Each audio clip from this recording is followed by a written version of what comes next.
At 6:47 a.m. on March 14, 1944, Sergeant Tommy Reeves lay motionless in a shell crater 200 yards from German lines near Anzio, Italy. 5 enemy spotters had him triangulated. 3 MG-42 machine gun nests waited for movement. In the next 4 hours, he would eliminate every spotter without firing a single shot, using a technique his own officers had explicitly forbidden him to use just 2 days earlier. Tommy Reeves grew up in the coal towns of eastern Kentucky, in a place called Harlan County, where the mountains pressed close and the work ran deep. His father worked the mines. His uncle worked the mines. By 14, Tommy was underground too, running messages between shaft crews in darkness, so complete you could forget the sun existed. He learned to navigate by sound. The drip of water meant limestone. The creak of timber meant pressure. The scrape of boots told him which crew was where. He never carried a lamp like the other runners. Said it ruined his night vision. The older miners thought he was showing off until the day a tunnel collapsed, and Tommy guided 6 men out through a maze of side passages in pitch darkness. He'd memorized every turn, every junction, every ventilation shaft. Not by sight, by sound and feel, and the smell of different rock faces. When war came in 1942, Tommy enlisted the day after his 18th birthday. The recruiting officer in Lexington looked at his file and sent him to infantry. By November, he was at Fort Benning learning to kill people instead of avoiding cave-ins. His instructors noticed something unusual during night training exercises. While other recruits stumbled through darkness with flashlights, Tommy moved like he could see. He couldn't. He just knew how to listen. They made him a scout. By January 1944, Tommy was in Italy with the 3rd Infantry Division, part of the Anzio beachhead that was supposed to break the German defensive line. It didn't. Instead, 36,000 Allied troops found themselves pinned on a coastal strip 6 miles deep, surrounded by German artillery positions in the Alban Hills. Every movement drew fire. Every position was pre-sighted. Men died fetching water. The problem was German spotters. They worked in pairs, sometimes trios, positioned in ruins and tree lines with radio equipment and binoculars. When they saw Allied troop movement, they called in artillery coordinates. The shells arrived 90 seconds later. A company would move up to assault a position, and before they covered 50 yards, German 88s would bracket them with precision that seemed impossible. On February 8th, Tommy watched a platoon from Baker Company get caught in the open during a probe toward Cisterna. The spotters called it in from a bombed-out farmhouse 400 yards north. 42 men went down before they could reach cover. Tommy knew 3 of them from the same transport ship crossing the Atlantic. Private James Dougherty from Tennessee, Corporal Vincent Palmieri from New Jersey, Sergeant First, Class Robert Hutchins from Oregon, who'd promised Tommy he'd teach him to fly fish after the war. Tommy requested permission to hunt the spotters. His lieutenant, a West Point graduate named Ambrose from Connecticut, denied it. "We need you for reconnaissance, not revenge missions." On February 16th, a sniper team tried to eliminate a spotter nest in the ruins of a church tower near Campoleone. The lead sniper, a quiet kid from Minnesota named Anderson, got into position at dawn and took the shot. Hit the spotter center mass. The man collapsed. Anderson smiled. Then the second spotter, hidden in the bell tower's shadow, radioed coordinates, and Anderson's position was obliterated by a mortar barrage that arrived 30 seconds later. They found pieces of him scattered across 40 feet. Tommy requested permission again. Ambrose denied it again. Doctrine is clear. Sniper teams handle spotters. We don't send scouts on elimination missions. On March 3rd, an entire squad got pinned down trying to clear a German observation post on a hillock designated Hill 73. The spotters, positioned in a network of 3 connected positions, called in artillery that killed 7 men in 4 minutes. The squad leader, Staff Sergeant Leonard Hayes from Alabama, was the last to die.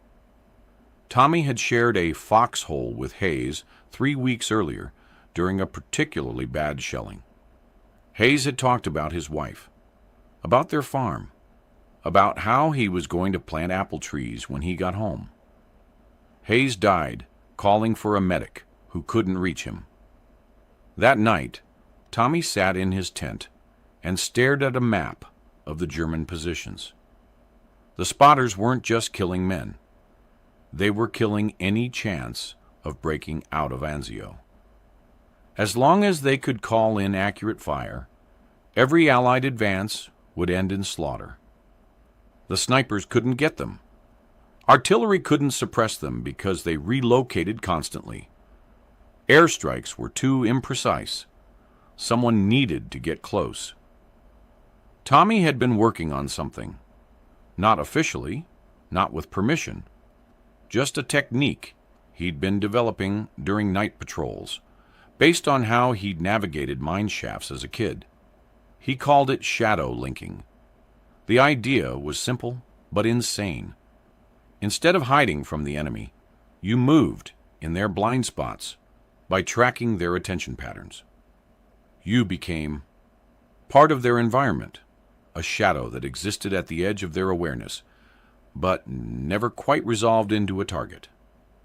It required memorizing where spotters looked and when, how often they swept sectors, when they adjusted binoculars, when they reached for radio equipment. You had to map their pattern the way Tommy used to map tunnel sounds, then move in the gaps between their observations. Not when they weren't looking. That was impossible to predict. But when their attention was committed elsewhere, focused so completely on one sector that their peripheral awareness collapsed. He'd tested it on 4 patrols. Each time, he'd gotten within 100 yards of German, positions that were supposed to be impenetrable. Once he'd been so close to a machine gun nest that he could hear the gunner complaining about the cold. He'd marked their positions, reported back, and watched as artillery plastered the coordinates he'd provided. On his last patrol, Tommy had gotten within 30 feet of a German spotter team before returning undetected. He wrote up a report explaining the technique, handed it to Lieutenant Ambrose. The lieutenant read it twice, then called Tommy into his tent. "This is insane," Ambrose said. "You're describing stalking techniques, not reconnaissance. It works. It violates every principle of scouting doctrine. You're supposed to observe and report, not infiltrate enemy positions. The positions I observed last week are the ones we destroyed with artillery. 20 Germans dead, no American casualties." Ambrose set the report down. His jaw was tight. "Sergeant, I'm not questioning your results. I'm questioning your methods. What you're describing requires getting so close to enemy positions that one mistake means capture or death. We can't afford to lose scouts." "We're losing entire squads," Tommy said. "Hayes is dead. Anderson is dead. Doherty, Palmieri, Hutchins, all dead because spotters call in fire we can't stop. And if you get killed trying this shadow link technique, we lose our best scout and gain nothing. Then I won't get killed." Ambrose stood up. "I'm making this clear, Sergeant. You are forbidden from attempting this technique. That's a direct order. You will continue standard reconnaissance patrols, and you will not under any circumstances. Attempt to close within 100 yards of enemy positions. Understood? Tommy understood. He also understood that men would keep dying. 2 days later, before dawn on March 14th, Tommy loaded his pack and slipped out of camp. He didn't tell anyone where he was going. He didn't file a patrol report. He just walked into no man's land with a trench knife, 2 canteens, and a map marked with 5 spotter positions that had been particularly deadly. The first position was in a collapsed barn, 300 yards northwest of the American lines. Tommy had been observing it for a week. 2 spotters worked in rotation, one watching the Allied positions through binoculars while the other monitored radio equipment. They had a schedule. Every 14 minutes, the watcher would hand off the binoculars and they'd swap roles. During the handoff, there was a gap, 6 seconds, when both men were focused on the equipment exchange, neither watching their sectors. Tommy crawled through a drainage ditch filled with 3 inches of water that smelled like sewage and death. The sun rose behind him, casting his shadow forward, but he'd timed his approach for when the spotters would be looking west into the glare. He moved during their radio checks, when static crackled and one spotter would adjust frequencies while the other wrote in a logbook. It took him 90 minutes to cover 200 yards. At 7:53 a.m., he was 20 feet from the barn's collapsed wall. He could hear their conversation. One of them was complaining about coffee. The other was talking about a girl in Munich. Tommy waited. At 8:07 a.m., the radio crackled with an incoming transmission. Both spotters turned to the equipment. Tommy moved. He covered the 20 feet in 4 seconds, coming through the gap in the wall low and fast. The first spotter turned his head at the last moment. His mouth opened to shout. Tommy's knife caught him under the jaw, angled upward, severing the scream before it could form.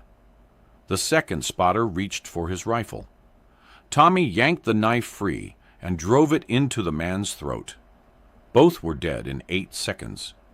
No shots fired, no radio transmission, just silence. Tommy dragged both bodies into the barn's cellar and covered them with debris. He took their radio equipment and smashed it. Then he marked the position on his map and moved to the next target. Position 2 was a German observation post in a grove of olive trees 600 yards east. 3 spotters here, more sophisticated equipment. Tommy spent 2 hours observing their pattern from a distance. They operated in overlapping sectors, one watching north, one watching south, one coordinating with artillery batteries. Every 20 minutes, they rotated positions. Tommy waited until the rotation. That was when their attention collapsed inward, when they were focused on each other instead of the landscape. He moved during the handoff, using the olive trees as cover, advancing in 5-yard sprints timed to the wind rustling through branches. Sound masking. Another trick from the mines, where you moved when the timber creaked, so the sound of your boots got lost in the general noise. At 11:34 a.m., he was in the grove. The spotters were 10 feet away, arguing about artillery coordinates for a target they'd identified. One of them gestured at a map. The others leaned in to look. Tommy came from behind. The trench knife was designed for close work, for killing without noise. He'd learned the technique from an instructor at Benning who'd fought in the trenches during the First World War. You didn't stab, you cut. Throat first, then arteries. Fast and surgical. All 3 spotters died before any of them could reach their weapons. Tommy smashed their radio and moved on. Position 3 was the most exposed. A two-man team in a ruined pillbox on Hill 73, the same position where Hayes had died. This one was harder.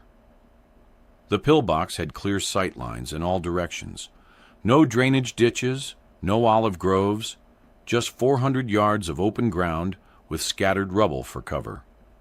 Tommy studied it from a crater 200 yards out. The spotters were visible through the pillbox's observation slit, two silhouettes against the darkness inside. They swept binoculars across the Allied lines every 30 seconds. Methodical, disciplined, no obvious gaps in their pattern. But they had to eat. Tommy waited at 1:47 p.m. One of the spotters set down his binoculars and unwrapped something, bread probably, or canned meat. The second spotter continued scanning, but now he was doing the work of two men. His sweeps became faster, less thorough, trying to cover twice the area in the same time. Tommy moved during those faster sweeps, when the spotter's eyes were racing across sectors instead of studying them. He crawled, elbows and knees, face in the dirt, using rubble piles as anchor points. The sun was high and hot. Sweat ran into his eyes. His shoulders burned. At 2:31 p.m., he reached the pillbox's blind spot, a collapsed section of wall on the eastern side. He could hear them talking inside. One was complaining about the heat. The other was saying something about a girlfriend back in Hamburg. Tommy circled to the entrance, moving along the wall so slowly that it took him 4 minutes to cover 12 feet. At the entrance, he paused, listened. One spotter was chewing. The other was adjusting radio dials. He went in fast. The first spotter turned, eyes wide, hand reaching for a Luger on the table. Tommy's knife took him in the chest. The second spotter dropped his food and grabbed for his rifle. Tommy yanked the knife free and threw it. The blade tumbled once and buried itself in the spotter's throat. He collapsed, gurgling, hands clawing at the handle. Tommy retrieved the knife. Both spotters bled out in silence. He destroyed the radio and marked the map. 2 positions left. Position 4 was a spotter team in a burned-out farmhouse 800 yards south. Position 5 was on the edge of a tree line, overlooking the main supply route into Anzio. Both were visible from each other, which meant Tommy couldn't approach during daylight. If one team saw movement near the other position, they'd radio a warning, and German infantry would swarm the area. He waited for dark. At 6:22 p.m., the sun dropped behind the Alban Hills. Tommy moved toward the farmhouse, using the same shadow-linking technique, but adapted for twilight. He tracked where the spotters directed their attention by watching the glow of their cigarettes. When the ember brightened, they were inhaling, eyes closed for a fraction of a second. When it dimmed, they were scanning. He moved during the brightening, during those microgaps, when their night vision was compromised by the cigarette's glow. At 8:04 p.m., he was inside the farmhouse. 2 spotters, both tired, both careless. One was asleep in a corner. The other was monitoring radio traffic with his back to the door.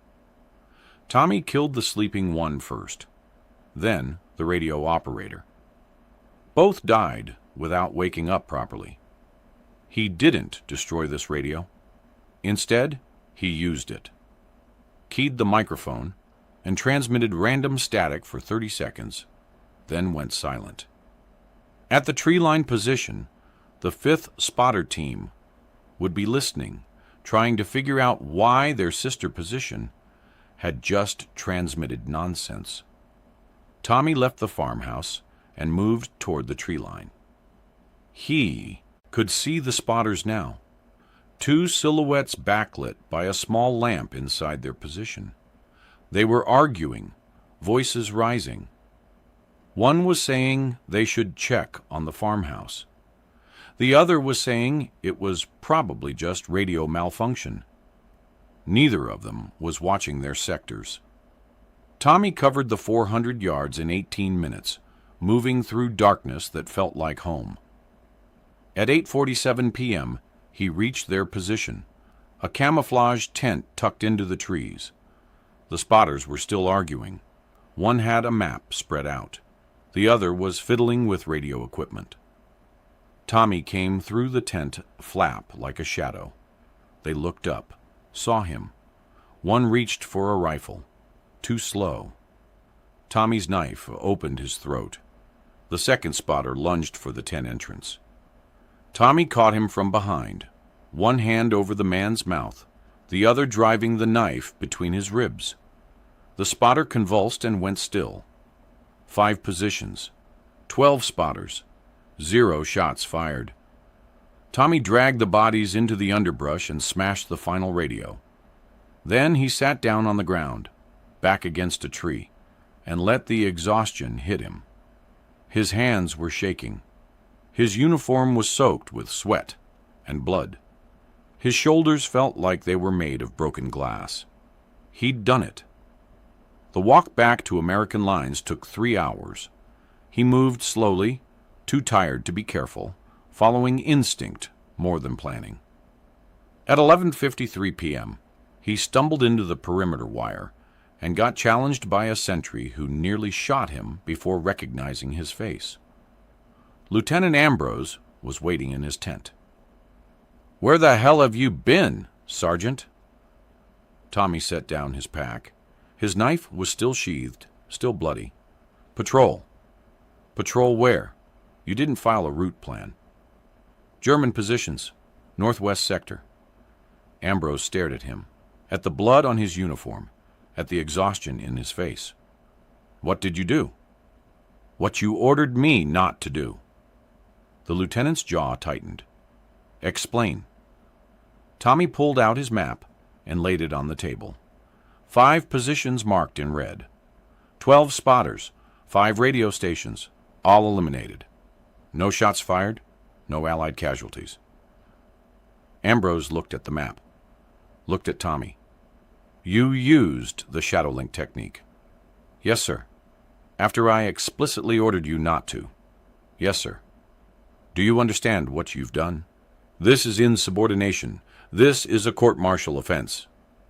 Tommy met his eyes. "Hayes is still dead.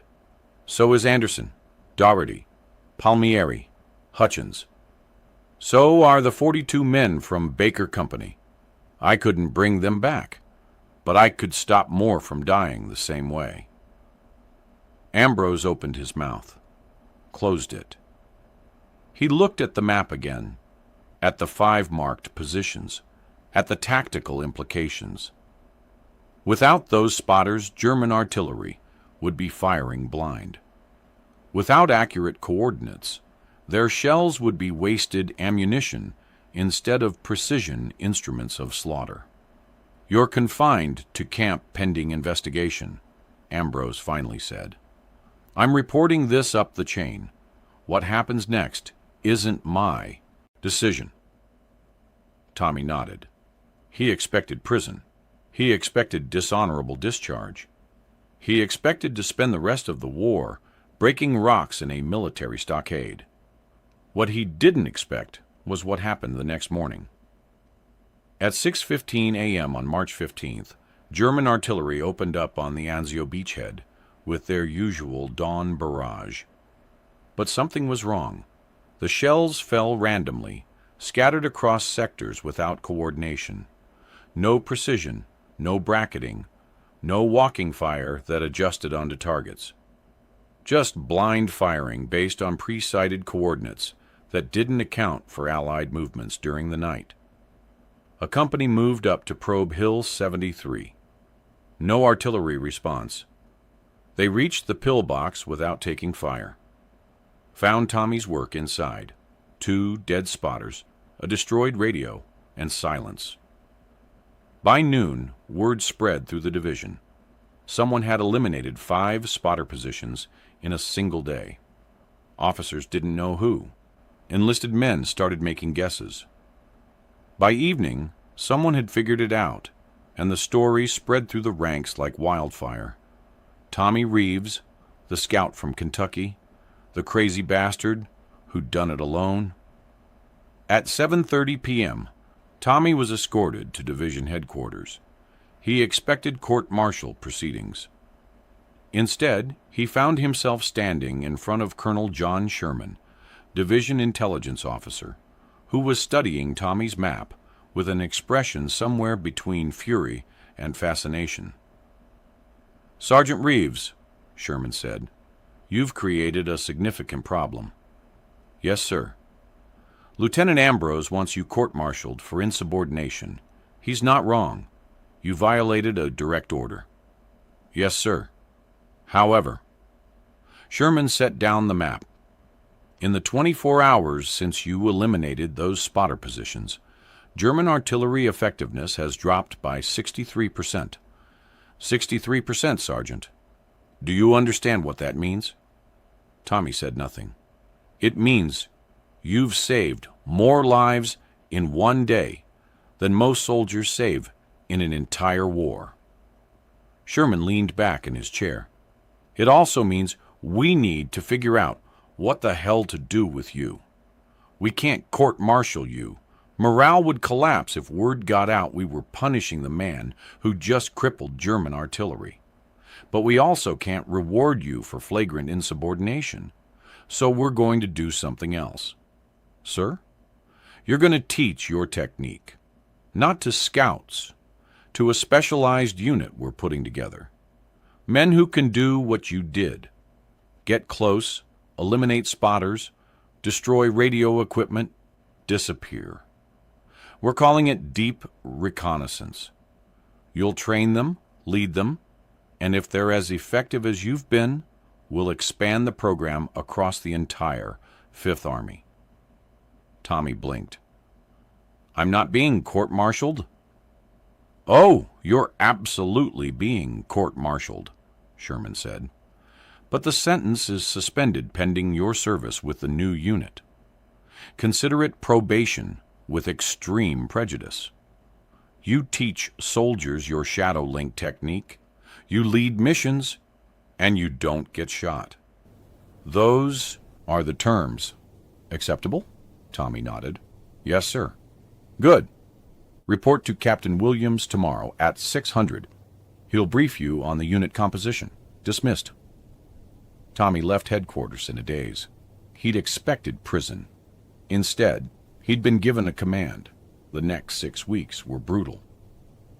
Captain Williams, a former OSS officer who'd done similar work in North Africa, assembled a team of 12 men, scouts, snipers, and one former burglar from Brooklyn, who'd been given the choice between the army and prison.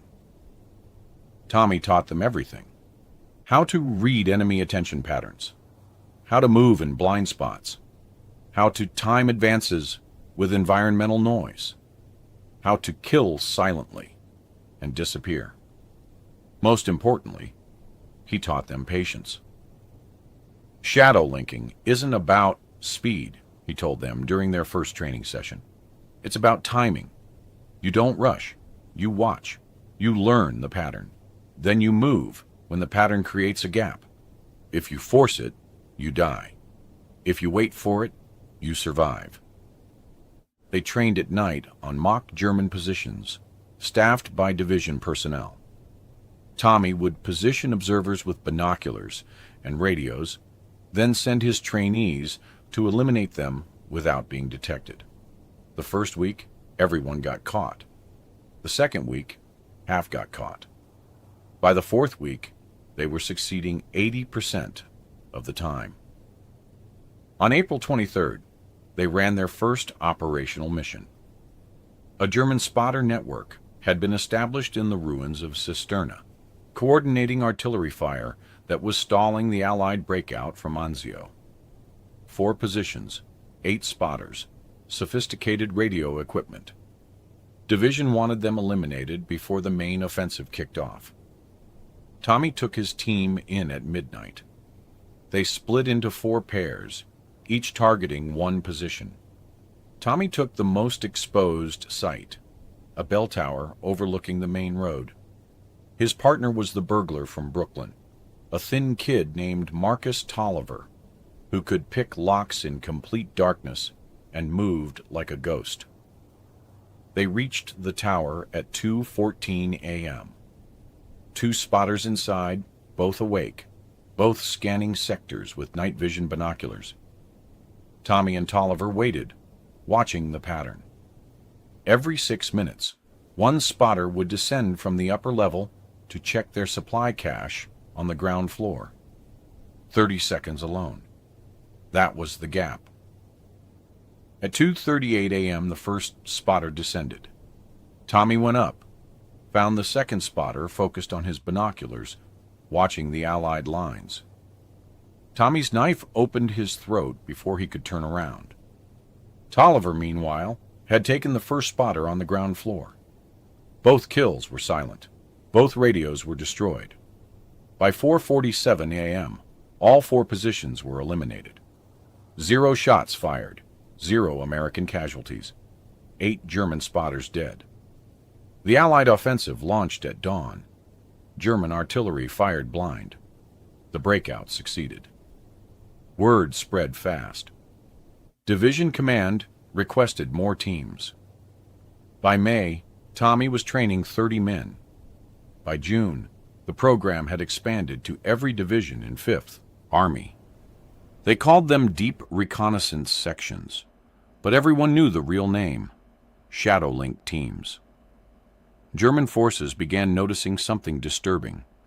Their spotter networks were collapsing.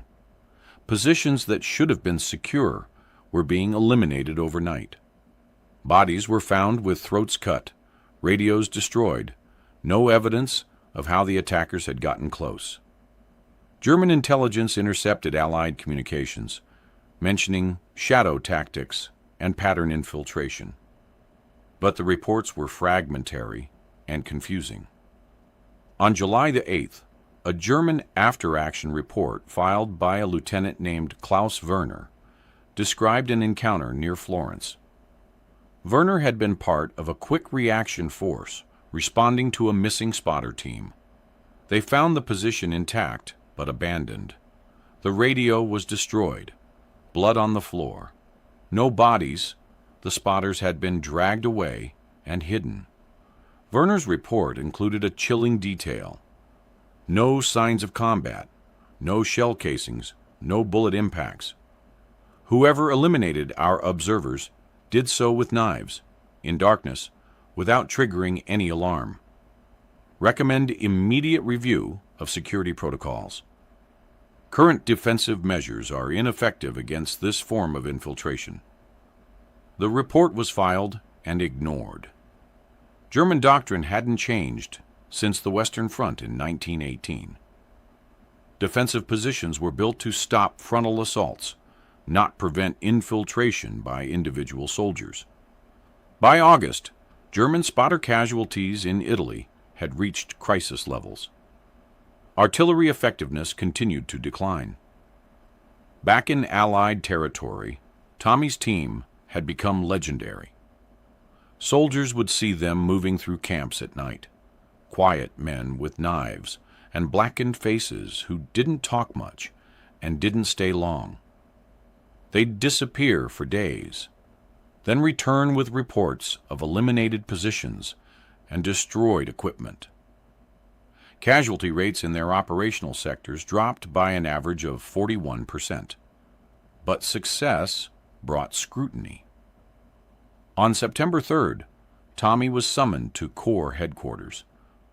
A brigadier general named Whitfield, fresh from the States with a West Point education and no combat experience, had read the reports on Shadow Link teams and decided they violated the rules of warfare. "These tactics are assassination," Whitfield said, "not combat." Tommy stood at attention in front of the general's desk. Captain Williams was there too, looking uncomfortable. "With respect, sir," Williams said, "these tactics have saved hundreds of lives." By encouraging soldiers to murder enemy personnel in their sleep, Whitfield replied. That's not soldiering. That's butchery. Tommy spoke quietly. German spotters direct artillery fire that kills our men by the dozen. They do it from positions we can't reach with conventional tactics. Shadow linking gets us close enough to stop them. If that's butchery, then I'm a butcher. But Hayes, Anderson, Doherty, they're still dead because we followed conventional tactics. Whitfield's face reddened. I don't need a lecture on tactics from a sergeant. Then don't lecture me on morality, Tommy shot back. Every man I've killed was killing us first.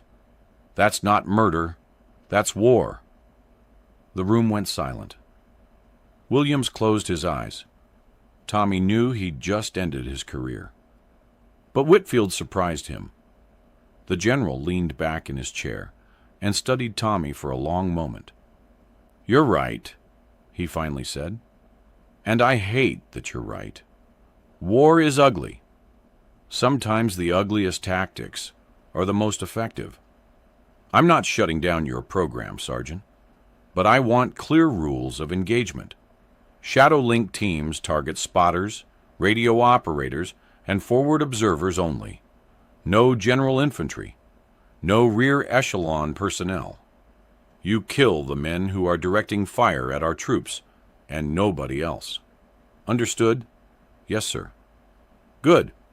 Because if this program starts targeting German cooks and supply clerks, I will shut it down and court-martial everyone involved. These are precision tactics, not a license for indiscriminate killing. Maintain that distinction.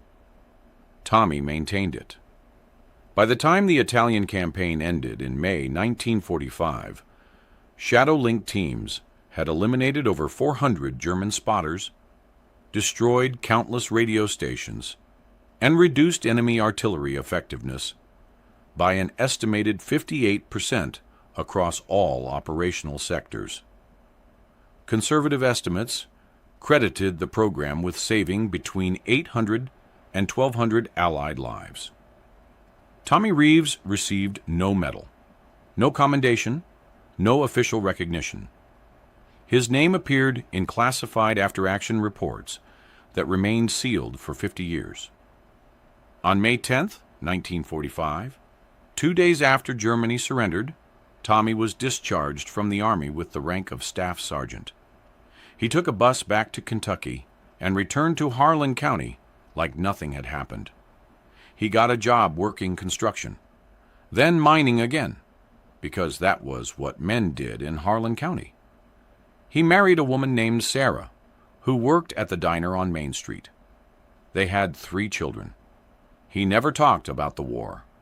Not to Sarah, not to his kids, not to anyone. Once a year, on March 14th, Tommy would get a phone call. Marcus Tolliver, the burglar from Brooklyn, who'd become one of the best Shadow Link operators in Italy.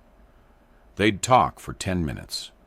Never about the war directly, just about whether they were still alive, still okay, still managing. You still having the dreams? Tolliver asked one year. Sometimes, Tommy said. Me too. They'd hang up and go back to their lives. Tommy died on January 4th, 1987, in a hospital in Lexington. He was 62. Heart attack. His obituary in the Harlan Daily Enterprise was 4 paragraphs long. One paragraph mentioned his military service. Mr. Reeves served with distinction in the United States Army during World War II, stationed in Italy with the 3rd Infantry Division. No mention of Shadow Link. No mention of 12 spotters eliminated in one day.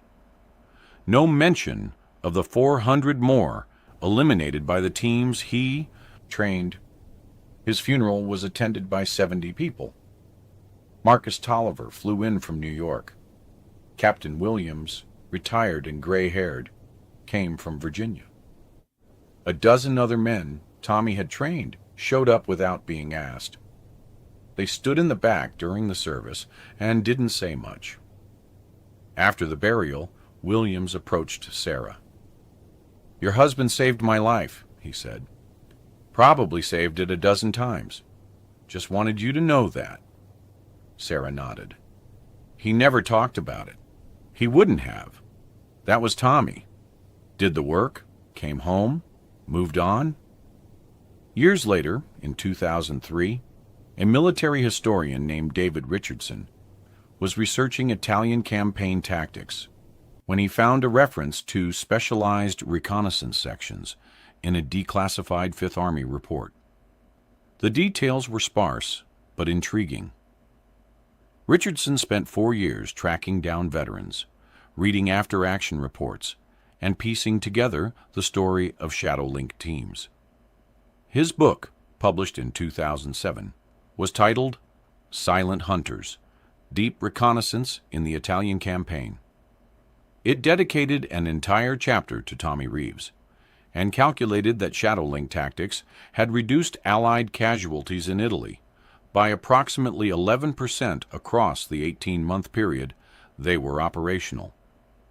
11% doesn't sound like much, but in a campaign where 15,000 Americans died, 11% means over 1,600 soldiers who came home instead of dying on Italian hillsides.